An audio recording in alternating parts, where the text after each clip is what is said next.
भाई जो लहरों से टकरा जाए ना, उसे इंसान नहीं, उसे बनिया कहते हैं। और मैं क्यों कह रहा हूँ ऐसे, आज सीधे ही पॉइंट पे आ गया मैं। मेरे पास टाइम ख़राब करने के लिए बिल्कुल भी वक्त नहीं है। भाई साहब, बनियों ने समुंदर की लहरों से टकरा करके सोना भारत में लाया है। आज भारत में एक खान है जो उत्पादन कर रही है सोने की, हुट्टी गोल्ड माइंस। ज़्यादातर सोना 80% सोना वहीं से आता है, लेकिन तुम्हें पता होना चाहिए भारत जो सोना उत्पादन करता है वो अपनी पूर्ति का सिर्फ 0.5% ही उत्पादन कर पाता है। अभी भी सोचिए भारत सोना उत्पादन में कितना पीछे है। लेकिन ब्रिटिश काल के पहले भारत को सोने की चिड़िया कहा जाता था। तो भैया सोने की चिड़िया नहीं है, यही तो बताना चाहता हूँ महाराज, वो सोने की बनिया है। आज मैं चर्चा ही करूँगा बनिया पे, उनका इतिहास, गौरवशाली इतिहास बताना चाहूँगा जो मुझको तो कहीं इतिहास में पढ़ने को मिला नहीं। और बहुत ही गलत लगा मुझे ये कि बनियों के अदम्य साहस के बारे में मुझे बताया नहीं गया। बनिया यार वीर थे, वीर मतलब बहुत बड़े योद्धा मानता हूँ मैं, बहुत बड़े योद्धा यार। समुंदर में कभी कभी खो जाते थे बेचारे, लहरों में डूब जाते थे, घर नहीं आ पाते थे। जब निकलते थे ना तो 2-3 साल के लिए अपने परिवार से बाहर वो सोना लेके आते थे भाई भारत के लिए। और भारत क्या हो गया, सोने की चिड़िया। लेकिन भाई साहब आप यकीन नहीं मानोगे, आप भारत की पब्लिक कभी भी उनको सुरक्षा ही नहीं दे पाई। एक आदमी या तो कमाता है, या तो धन लेके आता है, या तो अपनी सुरक्षा करेगा। आप उनको सुरक्षा नहीं दे पाए, उनके फैमिली को सुरक्षा नहीं दे पाए। बाद में ब्रिटेन ने, अंग्रेजों ने बनियों के द्वारा लाए हुए सोने को लूटा। और इसमें सिर्फ ब्रिटेन ने ही नहीं लूटा है, उस समय भारत की आम जनता में जो डाकू हुआ करते थे, डाकू शब्द का नाम सुना है, उन्होंने बनियों को लूटा ही नहीं, अपितु मारा भी, जान से मारा और खौफ फैला दिया। पता है सब बनियों के धन के पीछे पहुंच गए।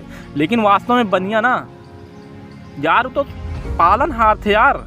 उनकी आबादी घटते घटते तुम्हें पता है कितनी हो गई है, 1% भारत में 1% बनिया आज भी भारत की 15% GDP का हिस्सेदार है। ये इतना पैसा होता है जितने में साला पाकिस्तान खरीद लो।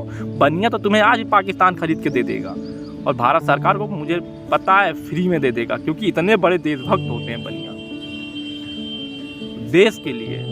तुम यार जाते हो शहर कमाने, सोचो तुम शहर कमाने जाते हो कि मैं अपना परिवार पालूंगा। बनिया जहाँ पैर रख देता है ना, वहीं पे साला शहर बन जाता है, शहर वहीं खड़ा हो जाता है। तुम देख लेना अपने आसपास, जहाँ 10 बनियों का घर होगा ना, वहीं पे शहर बनता है, शहर वहीं बनता ही है। कभी बाहर कमाने नहीं जाते हैं। तो उस शख्सियत को मैं प्रणाम करता हूँ। आज ज़्यादा से ज़्यादा मैं नहीं बोलूँगा, कम से ही कम मैं समझाने की कोशिश करूँगा कि उस बनिया के इतिहास को चैप्टर में लाओ यार। बनिया के साहस को दिखाओ आप, जो समुद्र की लहरों से लड़ा हो। और आज नहीं, उस समय लड़ा हो जब ऐसी सुविधाएं नहीं थी, ऐसी नौकाएं, ऐसे नाव हमारे पास, जहाज नहीं हुआ करते थे, लकड़ी के हुआ करते थे। उनसे वो चीरते हुए निकलते थे समुद्र को और टनों टन सोना लेके आते थे। उस समय भारत को सोने की चिड़िया कहा। टॉपिक का नाम ही मेरा है भैया, भारत सोने की चिड़िया नहीं, सोने की बनिया होना चाहिए था यार उनके सम्मान में। एक शब्द डाल तो दो ना इतिहास में, सोने की बनिया नाम से ही सही। उनके साहस को सम्मान मिलेगा, उनके पूर्वजों को सम्मान मिलेगा।